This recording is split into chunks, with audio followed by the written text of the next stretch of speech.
Saudara-saudara yang kasih dalam Tuhan, pada malam hari ini kita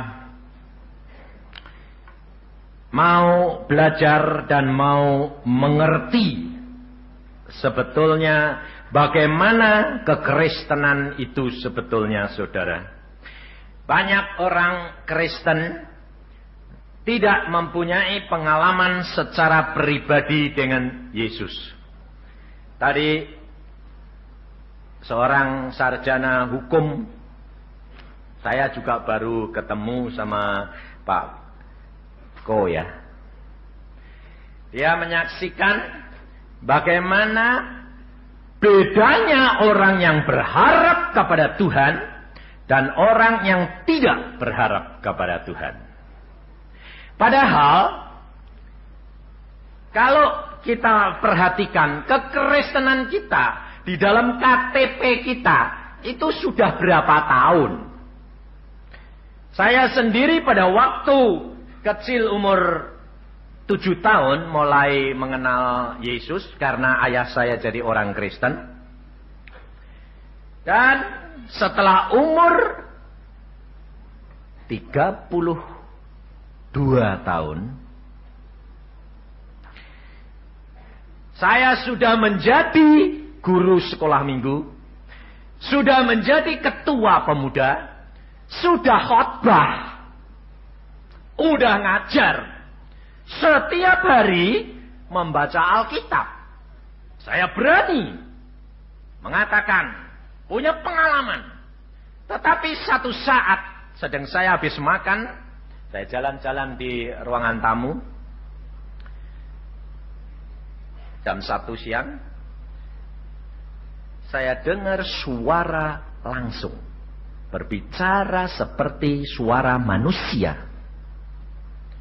Nah, saya pernah ditanya, bahasanya bahasa apa? Dikiranya itu bahasa surga itu, lalu saya tidak bisa ngerti. Bukan, Yesus berbicara bahasa Indonesia. Lalu kalau dia tidak bicara sama saya bahasa Indonesia, lalu dia nanti bicara sama orang Inggris bahasa Indonesia. Lah orang Inggrisnya plongak-plongo, enggak ngerti. Allah Maha Kuasa. Dan pada waktu dia itu berbicara kepada saya langsung. Apa yang dikatakan? Hari ini engkau baru menjadi orang Kristen yang benar. Saya langsung protes, saudara. Biar saya tahu itu Tuhan. Sebab saya sudah kenal dia dan dari umur 12 saya sudah berbicara dengan dia dan dia berbicara dengan saya. Dan saya katakan, Tuhan yang benar dong. Saya katakan kepada dia. 25 tahun aku menjadi orang Kristen. Aku sudah mengajar, aku sudah membaca, aku sudah khotbah. Jadi ketua pemuda, ketua sekolah minggu. Tuhan berkata, belum menjadi orang Kristen yang benar. Model saya tanya, apa buktinya? Nah, ini loh saudara. Kita kerap kali jadi orang Kristen KTP tapi tidak dapat membuktikan. Apakah benar-benar kita orang Kristen yang benar?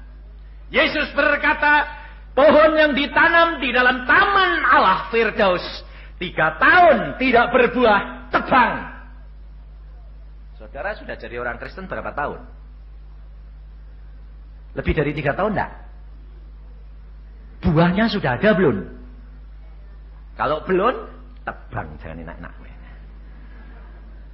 Kalau ditebang masuk apa? Dapur api, dibakar. Saudara tahu? Pada waktu itu saya katakan, Tuhan, apa buktinya sekarang?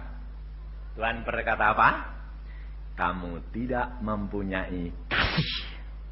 Loh, kalau kasih cuma ngomongan, saya punya. Saya tahu Alkitab harus kasih, saya bilang. Tuhan berkata apa? Satu bukti, engkau tidak mengasihi istrimu. Mana bisa, saya bilang. Saya senang sama dia. Saya cinta. Tuhan berkata, apakah kasih itu cinta? Lain, Tuhan bilang. Kasih kasih itu lemah lembut, rendah hati, mau mengerti. Wah, saya bilang, waluh, kena saya. Saya tidak bisa mengerti istri saya harus mengerti saya. Ayo, jelas, sini ibu-ibu banyak. Betul tidak bapak-bapak itu nuntut gitu? Nah, betul dong. Ayo, ngaku sekarang. Lalu bapak-bapaknya itu tukang merintah enggak? Wah, bapaknya bilang, enggak. Bapaknya bilang enggak, ibunya bilang apa? Enggak. Saudara tahu? Saya sendiri, saya kalau bicara sama istri saya, pokoknya saya bilang begini, kamu harus turut. Tidak turut, silahkan angkat kaki. Oh, Anda boleh tanya istri saya, bagaimana keras hati saya. Sampai kakaknya, sampai familinya bilang begini pada waktu dia pacaran sama saya. Apa kamu kuat sama orang begitu? Lalu istri saya bilang, kalau saya pikir secara rasio, ndak kuat. Lah kok kamu mau? Tuhan yang menetapkan saya harus sama dia. Ini loh saudara. Maka dari itu saya katakan, pengalaman hidup saya, dari kecil, saya sudah dipilih oleh Tuhan, dan segala sesuatu langkah saya ditetapkan oleh Tuhan. Jodoh pun sebelum saya ketemu istri saya, belum tahu. Saya sudah tahu istri saya nanti model apa, anaknya berapa, Tuhan sudah beritahu saya. Saya buktikan, sebabnya apa? Pada waktu anak yang ketiga ini, mengandung di Irian Barat, saya tugas di Irian Barat sebagai seorang dokter gigi. Saya bawa pulang ke Semarang, karena anak saya selalu dokter spesialis anak-anak Aryawan, ginekolog. Nah, terus kemudian selalu melahirkan sama dia. Nah, diperiksa sama dokter Aryawan, saya bawa ke Semarang. Dia bilang, anakmu perempuan. Dia ahli dan pengalaman 30 tahun. Anakmu perempuan. Saya bilang, laki. Dia bilang, aku ini pengalaman. Dan aku sudah periksa. Dan aku sudah tahu perempuan. Saya bilang, laki. Lalu dia bilang, apa alasanmu? Aku bapake yang buat. Lalu dia bilang, itu bukan alasan. Dia bilang, aku yang buat tapi gak tahu. Dia bilang, ya saya bilang, soalnya gini loh Pak Dokter Aryawan, saya bilang, aku yang buat dan Allah yang mengadakan. Dan dia sudah berbicara kepadaku, anakmu laki. Nah, lalu dia ini karena dia pengalaman, dia ahli, lah ya dah, pinter. Dia bilang apa? Sudah, pokoknya aku berkata perempuan. Nah, saya jadi penasaran. Saya bilang, gini dok, kalau anakku perempuan kamu tak bayar 2 kali. Tapi kalau laki, enggak bayar. Nah, lalu dia bilang, Siken, oke. Model saya sudah tahu persis kok. Karena yang buat, yang ngomong, Allahku sendiri. Pada waktu istri saya mengandung, saya berdoa, Tuhan, ini yang dikandung ini siapa namanya? Saya tidak tanya laki perempuan, saya tanya siapa namanya? Samuel Kristianto. Oh, laki dong Tuhan, laki-laki. Jadi istri saya tanya pada saya, namanya anakmu siapa? Samuel. Lah kalau perempuan tidak ada. Lalu apa terjadi saudara? Istri saya itu kandungannya terlalu gede. Anaknya lahir 4,6 kilo. Karena apa? Dia bilang, peduli amat, biarin nanti keluar dari bedah sajalah. Istri saya tidak peduli operasi maupun apa, tidak pusing. Karena apa? Dia hidup dengan Yesus. Mati untung, hidup untuk Kristus. Percaya? Ini loh saudara, hidup kekristenan harus dialami secara pribadi. Dan pada waktu masuk kamar operasi, dibedah. Wah, saya santai, saya ketawa-ketawa. Dokternya bilang, kenapa ketawa-tawa? Aku pasti menang. Lalu dia bilang, aku ya pasti menang. Sudah bukti. Lalu susternya tanya, susternya penasaran. Ini dua orang ada apa ini? Pasien, bapak sama dokter kok ketawa-ketawa sama gini-gini. Bertaruh. Kalau perempuan saya bayar 2 kali. Kalau laki aku tidak bayar. Oh gitu toh. Waktu dibedah sudah saya dengar, ngoeng, bayi keluar, saya nongkrong gini. Menang toh. Nah, terus dokternya bilang, aku nyerah deh. Saudara tahu?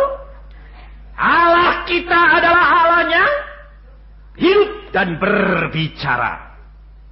Maka pada malam hari ini saya ajak kepada saudara, bagaimana Allah berbicara sebelum Kristus, kemudian setelah pada waktu zaman Yesus, dan setelah Kristus. Saudara harus tahu kehidupan kekristenan. Kenapa orang mencari bersemedi, pergi ke gua-gua, mencari ilham, forecast, sampai masuk ke gua-gua, pergi ke suhu-suhu, dukun-dukun untuk cari apa? Wahyu, suara Allah. Katanya Allahnya yang mana? Yang diajak main forecast. Ini masalahnya. Tetapi saudara, orang Kristen kerap kali tidak mengenal akan Allahmu yang sesungguhnya. Ini rugi. Maka dari itu, isi Alkitab ini saudara harus baca, saudara harus alami, saudara sampai berbuah. Dan di dalam kehidupanmu yang nyata. Maka dari itu kita baca firman Tuhan di dalam kitab Kejadian. Sebab masa ini saudara, kita tidak tahu apa yang akan terjadi. Ibu dan anak tadi nyanyi. Nyanyinya apa? Nyanyinya apa? Sampai bertemu. Di mana? Nyanyian ibu sama anak tadi dinyanyikan biasanya di mana toh? Di kuburan. Kenapa ibu dan anak tadi nyanyi itu? Sebab dia secara roh tahu di sini banyak orang mati.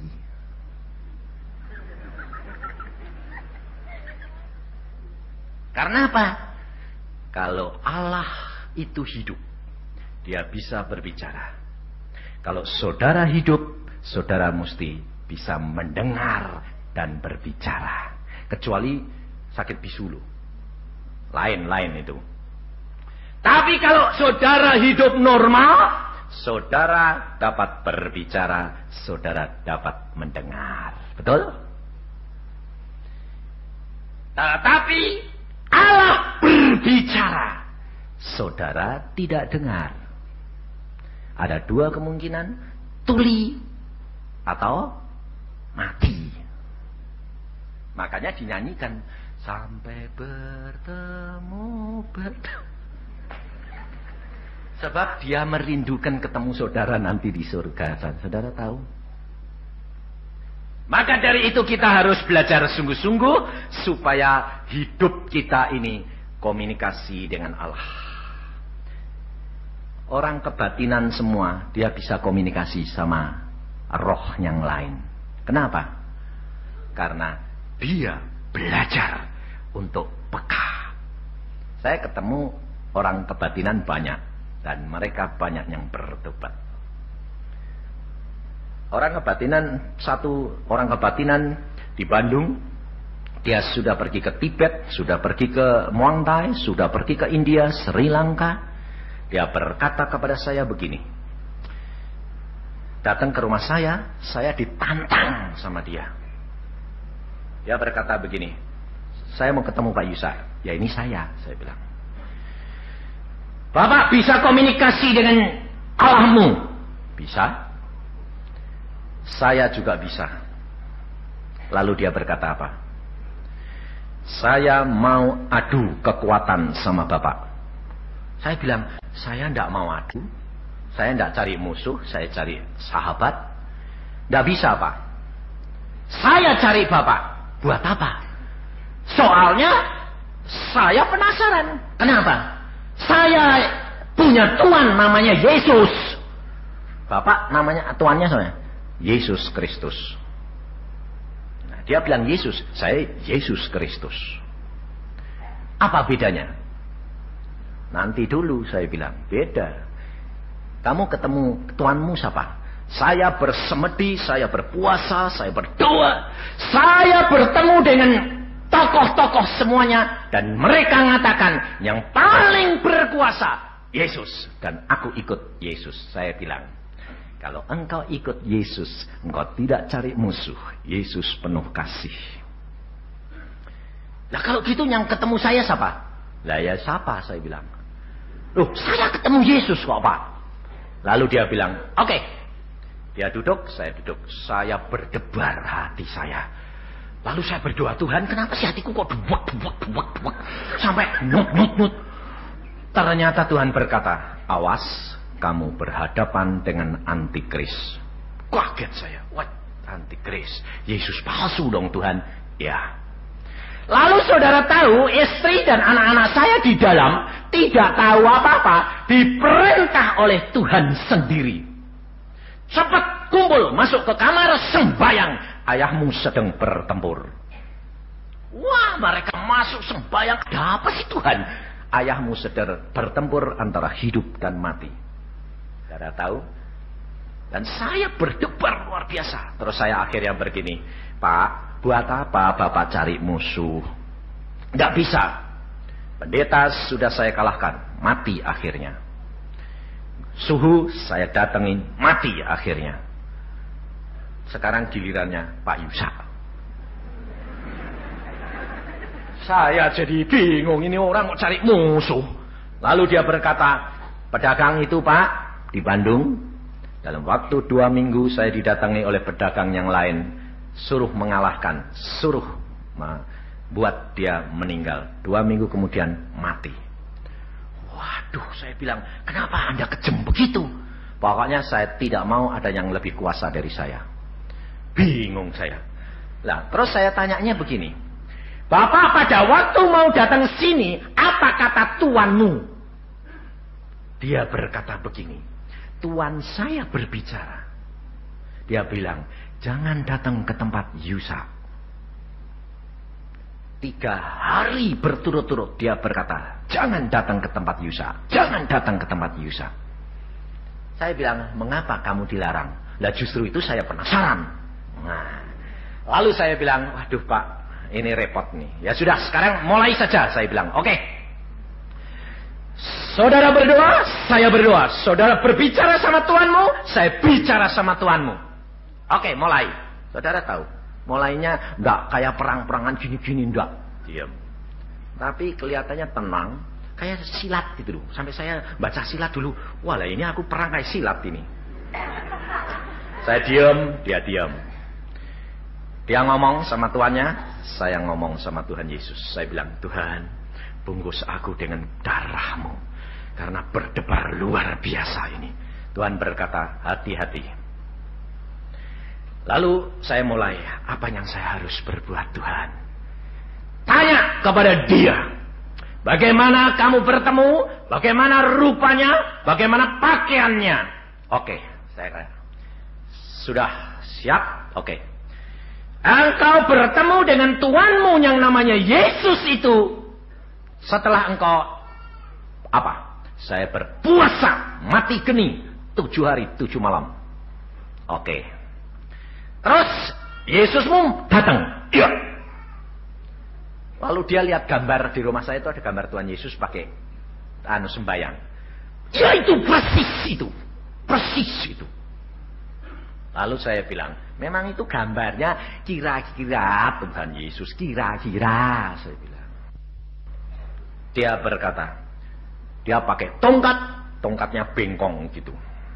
Ya, saya tidak urusan dia tongkat atau apa. Pada waktu datang dia berkata apa? Dia berkata begini, akulah Yesus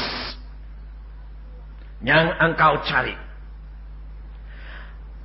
Katakan, perhatikan, aku adalah engkau, engkau adalah aku. Sama enggak di dalam Alkitab? Hah? Sama enggak? Sama enggak? Saya sendiri hampir ketipu. Saya bilang sama Tuhan, Tuhan, loh kok sama? Aku adalah engkau, engkau adalah aku. Tuhan Yesus berkata apa?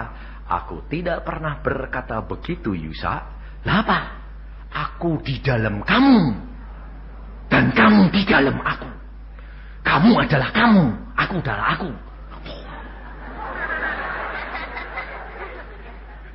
Saudara tahu? Lalu pada saat itu saya katakan, apa katanya? Aku adalah engkau, engkau adalah aku. Ya, berarti dia berkata, aku Yesus. Dia bilang begitu. Satu, saya sudah menang. Saya bilang, Yesus tidak berkata begitu. Saya bilang, apa katanya? Aku di dalam kamu dan kamu di dalam aku. Aku Yusa tetap Yusa. Yesus ada di dalam saya. Oh gitu. Ya, saya tidak percaya. Oke. Yang kedua saya tanya, pakai jubah apa? Abu-abu. Yesus tidak pernah pakai jubah abu-abu. Karena dia Allah yang suci. Pakainya apa? Putih, merah, biru, atau ungu. Kenapa? Putih karena dia domba Allah yang suci. Merah karena dia sudah disembelih dan memakai jubah darah untuk menyelamatkan kita. Ungu karena dia raja di atas segala raja. Biru karena dia setia sampai kepada akhirnya. Waduh, lalu dia mulai ngelendek dia, mulai ngelendek itu mulai ngerendah dia. Lah kalau gitu itu siapa? Nah iya, sekarang gini aja Pak. Engkau bertanya kepada dia. Kalau dia berani mengaku nama Yesus di depan saya, celaka dia. Sebab saya sudah berdoa, Tuhan, aku minta kuasa, minta izin. Aku akan ikat antikris itu. Kalau dia berani mengaku namamu di hadapan saya. Tuhan berkata, lakukan. Berani saya. Saya berkata, tanya namamu siapa? Dulu dia ngaku Yesus, sekarang di depan saya, di depan Tuanku yang ada di dalam aku. Siapa namamu? Tanya. Wah, diam dia. Komunikasi 5 menit. Dia geleng-geleng, buka mata. Saya bilang, siapa? Nggak mau jawab. Kenapa nggak berani jawab? Kenapa dulu dia mengatakan Yesus? Apa jawabnya? Setan itu luar biasa jahatnya. Jawabnya apa? Tak kasih tahu, ia nggak bakal ngerti. Lalu apa katanya? Yang kedua, aku sudah larang engkau, jangan datang ke tempat Yusa. Mengapa engkau datang? Malah dimarahi dia. Akhirnya dia ngotot bertanya, tidak dijawab. Akhirnya dia tanya kepada saya, Pak Yusa, siapa dia sebetulnya? Engkau mau tahu? Ya, antikris, Yesus palsu. Wah, jadi dia bukan Yesus asli. Ya, Yesus asli penuh kasih dan sayang sesama manusia dan menjadi berkat untuk orang lain. Lalu dia berkata apa? Saya akui, saya kalah. Ya, kalau saya kalah Pak, saya mati. Tapi kalau Bapak kalah, mau apa? Pikir saya, kau harus bertobat. Dia bilang, saya akan cari yang lain. Bayangin. Akhirnya dia pulang dan saya masuk ke rumah, tinggal bersama istri dan anak-anak. Saya bilang, saya baru bertempur. Pantesan Tuhan suruh kita berdoa, bergumul karena mendukung engkau bertempur. Ya, saya bilang. Sedang ngomong begitu saya ceritakan pertempuran tadi, Tuhan berkata kepada saya, siap berdua, engkau diserang. Gunung batu besar segunung Witeng mau nimpah rumah saya, mau dihancurkan rumah saya. Diserang lagi, dibokong dari belakang. Untung Allahku adalah Allah yang maha kuasa. Allah berkata, lihat, waduh, saya lihat, lah kok batu besar sak gunung terbang mau nimpah rumah saya. Lalu saya katakan, berdoa dalam nama Tuhan Yesus, terhancurlah engkau. Terjadi ledakan kayak bom, semua dengar. Bergetar rumah saya, hancur. Orang itu sampai sekarang tidak pernah ketemu lagi. Saudara tahu? Hidup kekristenan harus menyatakan bahwa Allahmu adalah Allah yang maha kuasa. Kalau engkau tidak percaya, engkau akan rugi. Kalau engkau tidak mengalami, engkau akan rugi. Mengapa banyak orang Kristen kena diguna-guna? Karena hidupnya kosong. Maka dari itu saudara, firman Tuhan pada malam hari ini berkata di dalam Kejadian pasal yang ke-18.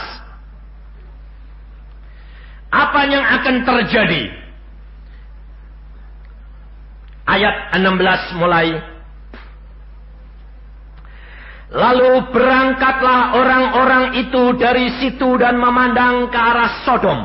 Yang dikatakan orang-orang ini adalah Tuhan sendiri menyatakan dirinya kepada Abraham dengan 2 malaikat. Lalu berangkatlah orang-orang itu dari situ dan memandang ke arah Sodom. Dan Abraham berjalan bersama-sama dengan mereka untuk mengantarkan mereka. Perhatikan, berpikirlah Tuhan. Apakah aku akan menyembunyikan kepada Abraham apa yang hendak kulakukan? Ini, bukankah sesungguhnya Abraham akan menjadi bangsa yang besar serta berkuasa, dan oleh dia segala bangsa di atas bumi akan mendapat berkat? Sebab aku telah memilih dia. Perhatikan, sebab aku telah memilih dia. Saudara pun sudah dipilih oleh Yesus. Sebab aku telah memilih dia, supaya diperintahkannya kepada anak-anaknya dan kepada keturunannya, supaya tetap hidup menurut jalan yang ditunjukkan Tuhan, dengan melakukan kebenaran dan keadilan, supaya Tuhan memenuhi kepada Abraham apa yang dijanjikannya kepadanya. Sesudah itu berfirmanlah Tuhan, sesungguhnya banyak keluh kesah orang tentang Sodom dan Gomora, dan sesungguhnya sangat berat dosanya. Baiklah aku turun untuk melihat apakah benar-benar mereka telah berkelakuan seperti keluh kesah orang yang telah sempat sampai kepadaku atau tidak. Aku hendak mengetahuinya. Sampai di sini dulu. Saudara, kalau saudara baca ayat-ayat ini, Tuhan sendiri menyatakan dirinya sebagai manusia. Dia menemui Abraham, berbicara perkara Sodom dan Gomora. Kota Sodom dan Gomora penuh dengan perzinahan, penuh dengan kekotoran, dan Allah hendak musnahkan. Orang di Sodom dan Gomora tidak tahu apa yang akan terjadi. Tetapi saudara perhatikan, karena di tanah Sodom dan Gomora ada Lot, keponakan Abraham, orang benar, keponakan Abraham, maka Allah tidak mau bertindak membinasakan Sodom dan Gomora sebelum memberitahukan kepada Abraham. Ini satu rahasia, saudara. Di mana jikalau saudara di dalam satu keluarga, satu orang yang menyenangkan hidup, menyenangkan hatinya Allah, Allah akan memberitahukan kepadamu apa-apa yang akan terjadi. Apa saja yang akan terjadi di dalam keluargamu, Allah akan memberitahukan. Sebab firman Tuhan sudah berkata, apakah aku mau menyembunyikan sesuatu terhadap Abraham? Bukankah dia aku sudah pilih untuk memberitakan kepada anak-anaknya, supaya mereka melakukan firman-Ku, supaya janjiku digenapi. Di dalam keluarga saudara, Allah punya rencana. Dan kalau satu orang di dalam keluarga saudara menyenangkan hati Allah, seluruh isi keluarga diselamatkan. Jaminan. Nah, ini saya alami. Apa saja yang akan terjadi di dalam keluarga kami, Yesus memberitahukan. Makanya dari itu saya ajak saudara bagaimana kita peka terhadap pimpinan Roh Allah Kudus. Pada waktu zaman sebelum Yesus, Allah berbicara bagaimana? Ini masalahnya. Pada waktu bangsa Israel dia keluar ke tanah Kanaan, Allah berkata kepada Musa pada waktu di atas gunung Sinai, Musa, engkau harus membuat 2 loh batu. 2 loh batu ini harus kamu pahat dan kamu bawa naik ke atas gunung. Dan aku akan menulisi batu itu dengan jariku. Dan apa yang akan ditulis oleh Allah? Firman Allah. Dan Allah berkata bahwa di atas 2 loh batu ini, di dalam buatkan peti perjanjian. Dan di atas peti perjanjian ini, aku, Allah yang berkata, akan berfirman kepadamu. Di dalam Keluaran Fatsal 25, ayat yang ke-22. Supaya saudara tahu bahwa apa yang saya katakan ini adalah firman Tuhan. Keluaran 25 ayat 22. Dan di sanalah aku akan bertemu. Nah, ayat 21 mulai. Haruslah kau letakkan tutup perdamaian itu di atas tabut. Dan dalam tabut itu engkau harus menaruh loh hukum yang akan kuberikan kepadamu. Dan di sanalah aku akan bertemu dengan engkau. Dan dari atas tutup perdamaian itu, dari antara kedua kerut yang di atas tabut hukum itu, aku akan berbicara dengan engkau tentang segala sesuatu yang akan kuperintahkan kepadamu untuk disampaikan kepada orang Israel. Allah berbicara kepada umatnya adalah di atas loh batu yang ditulisi oleh jari Allah. Dan batu itu tulisannya adalah firman Allah. Setiap kali Allah berfirman, selalu di atas itu. Dan Musa mendengar suara Allah. Ini sebelum Yesus. Pada waktu Yesus ada di dalam dunia, Yesus berbicara langsung kepada manusia. Karena dia adalah Allah yang menjelma jadi manusia. Tetapi yang dapat dengar suaranya Yesus cuma siapa? Orang Israel zaman itu. Sayangnya zaman itu belum ada tip. Kalau ada tip, ditip. Lalu disiarkan sama kaset-kaset. Bisa dengar engkau suaranya Yesus. Tapi zaman itu belum ada. Sehingga hanya sebagian kecil orang Israel yang dapat mendengar suara Yesus. Tetapi pada waktu Yesus naik ke surga, dia berkata, apa? Aku akan kirim kepadamu siapa? Roh Al-Kudus. Roh Al-Kudus ini dunia tidak mengenal dia. Di dalam Yohanes Fatsal 14 ayat yang ke-17,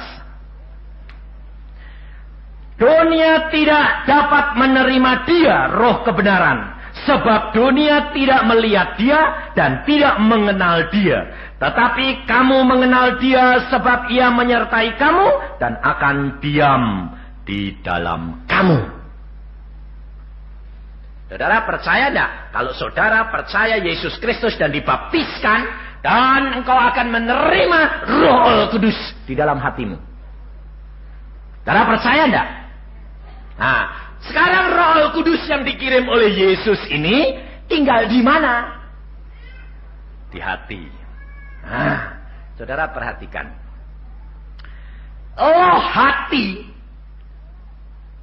Saudara dan saya, ini adalah batu-batu bangunan bait Allah. Betul enggak? Yesus berkata, engkau adalah bait-bait Allah. Yang dimaksudkan, engkau adalah batu-batu bait Allah untuk membangun tubuhnya Kristus. Karena Kristus adalah bait Allah. Saudara dan saya adalah batu-batu, loh-loh batu yang disusun untuk menjadi bait Allah. Tetapi pada waktu Yesus di atas bukit dengan murid-muridnya, Yesus berkata, ada waktunya tidak akan tersusun satu batu di atas batu yang lain. Karena akan dibongkar oleh orang kafir.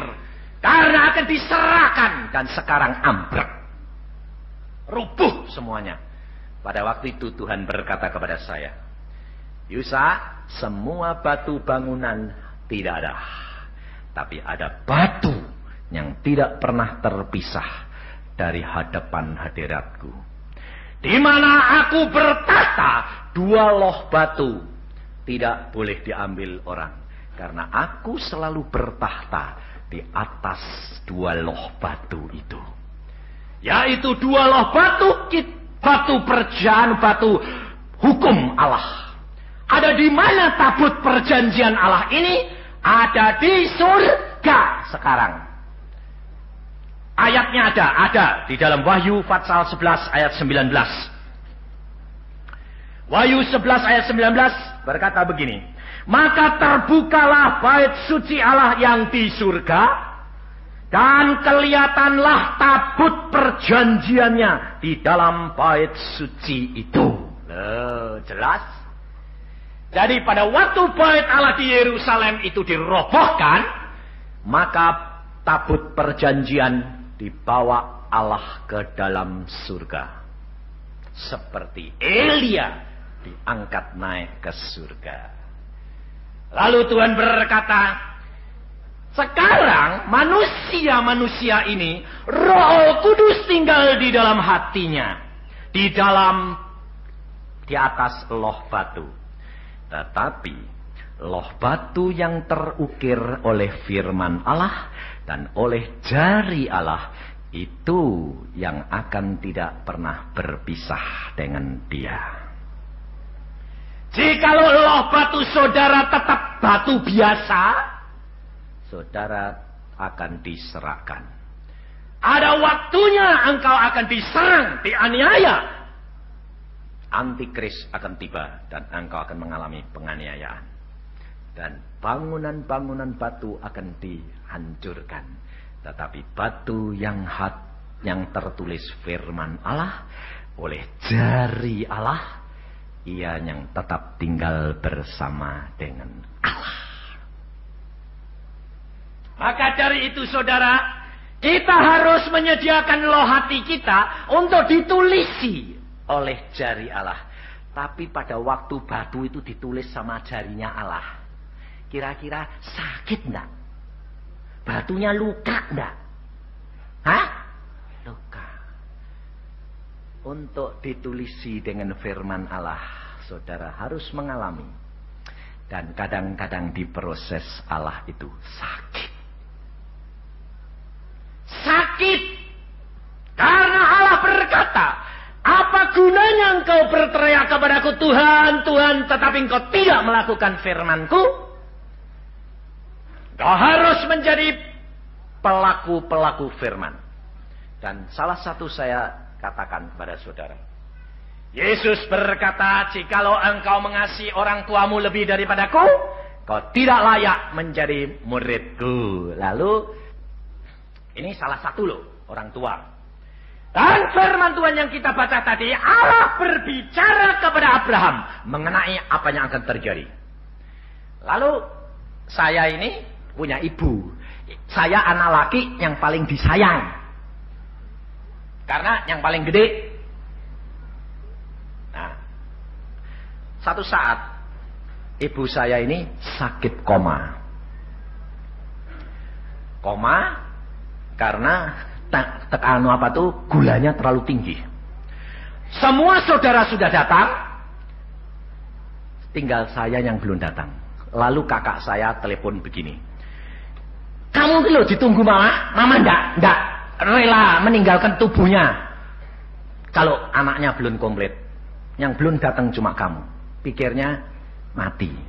Sebab dokter sudah berkata, sudah 2 minggu enggak bakal bisa hidup. Kalau hidup ya sudah enggak normal.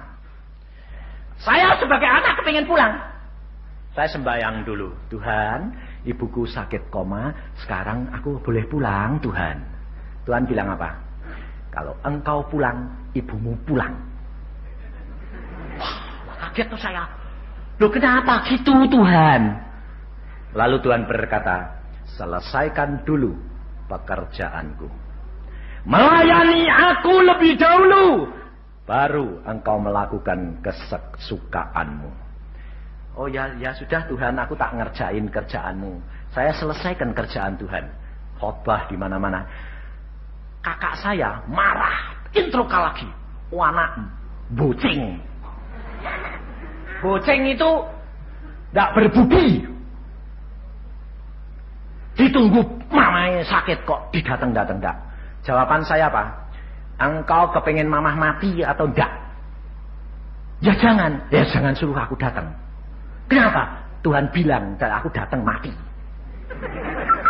Terus kakak saya jadi berubah. Ya kalau gitu jangan datang. Supaya tidak mati. Lah ya. Nah, saudara tahu setelah 2 minggu lagi selesai tugas, saya berdoa. Bagaimana sekarang Tuhan? Masih tidak boleh pulang? Lalu Tuhan berkata, pulang dengan istri dan anak-anakmu. Tengok ayah ibumu dan bangkitkan dia. Wah, saya senang. Ayo pulang. Kenapa? Bangkitin mama. Pulang sampai di sana. Wah, saudara-saudara sudah kumpul. Dia bilang, tuh nunggu kamu tuh. Saya bilang, enggak apa-apa. Kenapa? Yesus sudah berkata, bangkit. Lalu saya masuk kamar sembahyang jam 3. Saya berkata, Tuhan, sekarang aku sudah sampai di rumah. Bagaimana dengan ibu?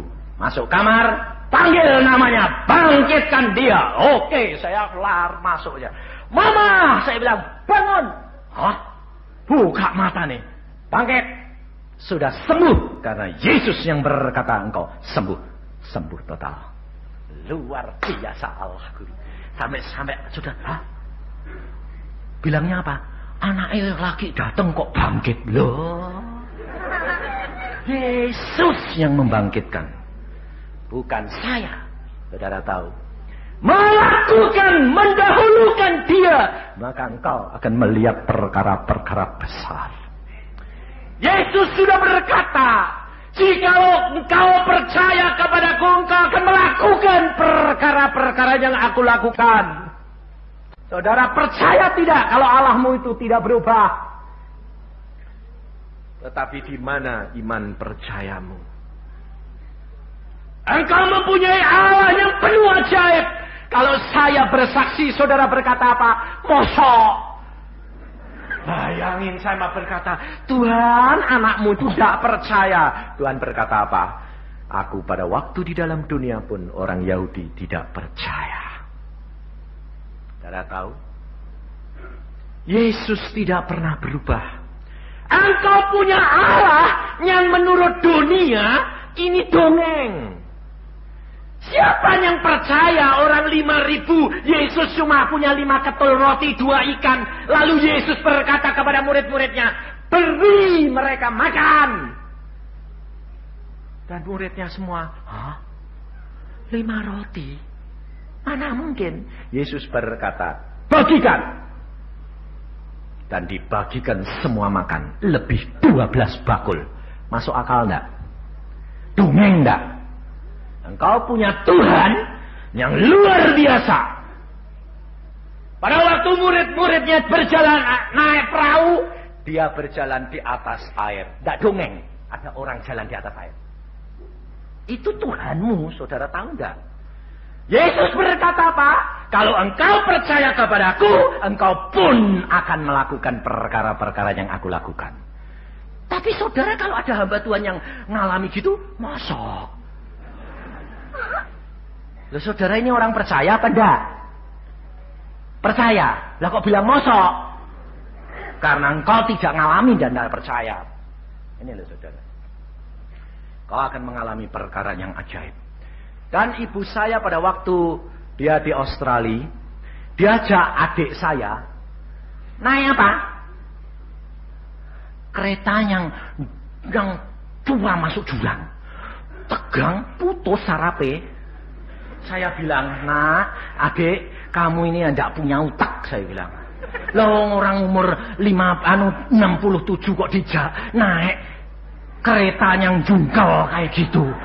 Lah ya putus sarape. Bayangin saudara, pada waktu sudah putus, masuk rumah sakit, setiap 1/4 jam dia muter. Dan kalau sudah itu dia bicara tidak karu-karuan. Dan dokter spesialis di Australia berkata, maksimal 1 bulan. Habis itu meninggal. Saya di Entrokal, di Cirebon. Pas saya melayani di Cirebon, ayah saya berkata, nak, ibumu keadaannya sudah parah dan tidak mungkin pulang ke Indonesia dan meninggal di sana. Saya dengan adik saya perempuan notaris berdoa, Tuhan, aku tidak lebih mengasihi ibuku daripada mengasihi Engkau. Aku relakan dia pulang. Itu bukan masalah. Karena aku tahu ibuku di dalam tangan-Mu.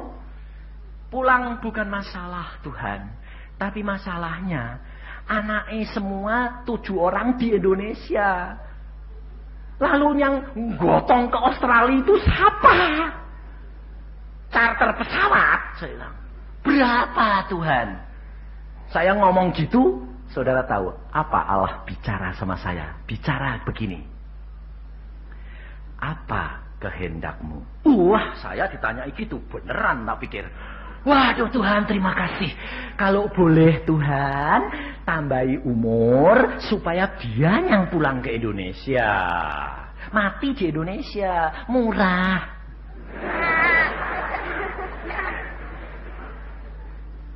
Tuhan berkata, aku turuti kehendak-Mu. Wah, langsung saya bilang apa? Kalau engkau ACC, tambah 1 dong Tuhan. Apa? Kalau dia muter-muter di pesawat, kan lucu. Anak Tuhan gila, saya bilang. Lah terus, sembuhin dong Tuhan. Saya bilang, terus dia bilang apa? Malam hari ini, aku jamah ibumu. Dan akan aku sembuhkan. Saudara tahu. Saya langsung entrokal ke Australia. Saya berkata, siap, malam ini sembuh mama. Jangan khawatir. Tapi langsung minta tiket pulang. Dan malam itu jam 12 malam. Dia mamah teriak-teriak luar biasa. Dia berkata, Tuhan, aku tidak kuat. Sakit putus rasanya semuanya punggungku. Tuhan Yesus datang sendiri.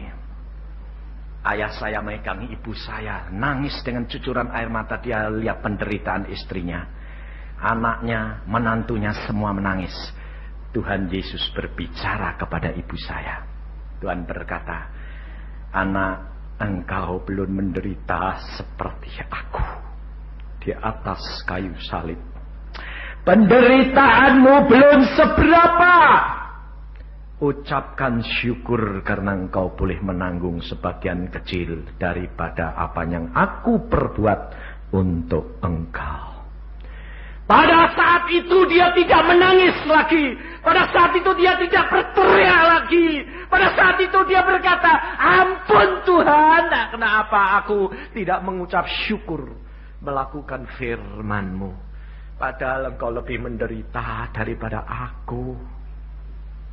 Dan pada saat dia berkata, terima kasih aku sakit, aku boleh menanggung deritamu di atas kayu salib sebagian kecil. Lalu ayah saya bilang, kamu mengucap syukur? Iya Pak, Tuhan berkata, ucapkan syukur. Aku sudah tanggung penderitaanmu di atas kayu salib. Dan pada waktu dia mengucap syukur, apa yang terjadi? Tangan Tuhan memegang tengkuk ibu saya. Jadilah sembuh karena aku sudah tanggung di atas kayu salib. Karena engkau melakukan firman. Ucapkan syukur dalam segala perkara. Engkau menerima janjiku, sembuh. Langsung dia berteriak, aku sembuh. Lalu papa bilang, hah sembuh? Sembuh di jamah Yesus Tuhan. Lalu ayah berkata, oke, malam ini kita tidur, besok ke rumah sakit untuk dicek dokter spesialis lagi. Besok ke dokter, dokternya dia berkata, pakai apa bisa sembuh? Yesus dokter. Kalau gitu masih ada mujizat. Yesus tidak pernah berubah. Dokternya berkata, aku percaya. Saudara tahu Allah kita. Dan pada waktu dia pulang ke Indonesia, saya katakan, kumpulkan saudara, pada waktunya mama harus pulang. Lalu 3 bulan kemudian, di rumah saya berkata, Tuhan ngomong, saya sedang jalan di kamar, Tuhan ngomong, beritahukan ibumu, waktunya sudah singkat. Kira-kira kalau saudara dikasih tahu gitu, berani ngasih tahu enggak? Saudara bilang, ya jangan nanti disangkain, jangan malah bikin nyepatani mati. Kurang ajar ini anak. Saya tidak. Langsung saya masuk ke kamar mama, saya bilang, mama, apa? Waktumu sudah singkat. Sudah waktunya untuk pulang. Nah terus apa yang sayang mama buat? Ucapkan syukur, berdoa, dan minta lihat rumahmu di Firdaus. Oh boleh, hak.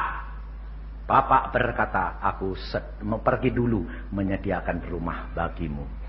Lalu dia sembahyang siang itu. Tuhan, aku kepingin lihat rumahku. Sore itu dia dibawa lihat rumahnya. Jam 5 bangun, wah senangnya luar biasa. Ada apa kok kamu senang mama? Aku benar-benar dibawa ke Firdaus. Lihat rumahku luar biasa. Aku tidak takut lagi untuk pulang. Karena aku sudah punya rumah yang indah luar biasa. Loh, saudara. Maka pada waktu itu setelah dia pulang ke Cirebon. Saya beberapa bulan itu saya pergi ke Semarang. Di Cirebon Tuhan ngomong. Engkau tidak akan bertemu dengan ibumu di dunia. Sebab pada waktu nanti kamu menginjil ke Jawa Tengah, ibumu pulang. Apakah saya diem? Tidak. Saya ngomong, saya mau berangkat ke Semarang, saya bilang sama mama saya, Mama tidak akan ketemu aku di dunia lagi. Mama akan segera pulang, dan kalau pulang, tunggu anakmu di Firdaus. Mesti berkumpul. Dan apa terjadi? Pada waktu saya di Kudus sedang khotbah begini, jam 6 sampai jam 7 khotbahnya, jam 7 kurang 10 menit saya berhenti khotbah. Kenapa? Saya lihat ibu saya terbang pulang ke Firdaus dan dia berkata, selamat tinggal anakku, aku nantikan engkau di Firdaus. Saya berhenti, saya bilang, selamat jalan mama. Jemaat berkata, ada apa Pak Yusa? Ibuku pulang. Bayangin saudara, kehidupan kekristenan itu adalah kenyataan. Alkitab digenapkan. Dan ini dibuktikan. Saya tidak mau bicara bohong. Istri saya mencari saya pada waktu ibu saya sudah gawat. Hanya sakit 2 hari. Istri saya cari, tidak ketemu. Sampai istri saya itu berkata, mamah meninggal. Anak ini di mana ini? Anak lakinya ini cari tidak ketemu. Jam 7 selesai khotbah, saya pinjam telepon Dr. Lo di Kudus. Saya berkata, Dok, saya tolong pinjam telepon Entrokal ke Bandung. Ibuku meninggal. Loh, kok Pak Yusak tahu? Saya lihat. Oke, saya Entrokal. Istri saya, Kat, kamu di mana? Saya di Kudus. Kamu tahu enggak? Tahu. Mamah barusan pulang jam 7 kurang 10 menit. Iya, kamu dicari. Jangan khawatir, aku tahu. Besok jam 6 aku akan hadir di Cirebon. Saya naik kereta api malam jam 1. Jam 6 tiba di Cirebon. Ayah saya tidak mau pisah sama jenazah ibu. Duduk, diam. Makan tidak mau, minum tidak mau, diajak ngomong tidak mau. Kenapa? Protes sama Tuhan. Kenapa istriku diambil sekarang? Aku masih butuh. Anak-anaknya panik semuanya. Dan pada waktu saya tiba di Cirebon, saya disambut saudara-saudara. Bilang apa? Aduh Kak, Papa tidak mau diajak ngomong. Jangan-jangan nanti sakit mati sekali. Saya bilang, karena apa kamu pusing sama Papa? Doa, serahin Yesus. Yesus segala-galanya. Lah terus bagaimana? Itu tidak mau ngomong, tidak mau makan, tidak mau bangun. Santai. Yesusmu itu Yesus yang luar biasa. Langsung saya masuk ke kamar ayah saya, di mana jenazah ibu saya sudah dibersihkan. Saya masuk, saya tidak ngomong sama papa. Saya ngomong sama mama. Selamat jalan mama. Aku ucapkan syukur karena aku tahu engkau di Firdaus sukacita. Papa jawab, betul kamu nak. Papa ngomong. Lalu anaknya semua masuk. Betul pak? Betul. Lu kenapa papa barusan sekarang? Aku baru ketemu Tuhan. Dimarahi. Apakah engkau mau jadi Allah? Engkau dengar apa yang bicara istrimu dengan aku. Dan telinga Allah bapakku dibuka. Dia mendengar dialog antara istrinya dan Tuhan Yesus. Ibu saya berkata, Tuhan, seandainya aku tahu seperti ini, kenapa tidak dari dulu aku pulang? Di sini semua tersedia enaknya kayak begini. Terus Tuhan berkata, suami, dengar. Ya Tuhan, ampuni aku. Ternyata dia senang di sana. Aku pun akan pergi ke sana. Amin. Nah, apa terjadi saudara? Pada waktu penguburan tidak ada air mata. Karena apa? Kita tahu dan bersuka cita. Mati adalah untung. Hidup untuk Kristus. Ini loh saudara, hidup kekristenan. Allah berbicara di dalam hati kita, tetapi harus menyediakan loh hati ini untuk diukir oleh Allah. Dan untuk itu Musa harus membawa ke bukit. Dia harus menggunakan tenaga, dia harus menggunakan kekuatannya, dia harus menggunakan waktunya, dia harus pantang menyerah.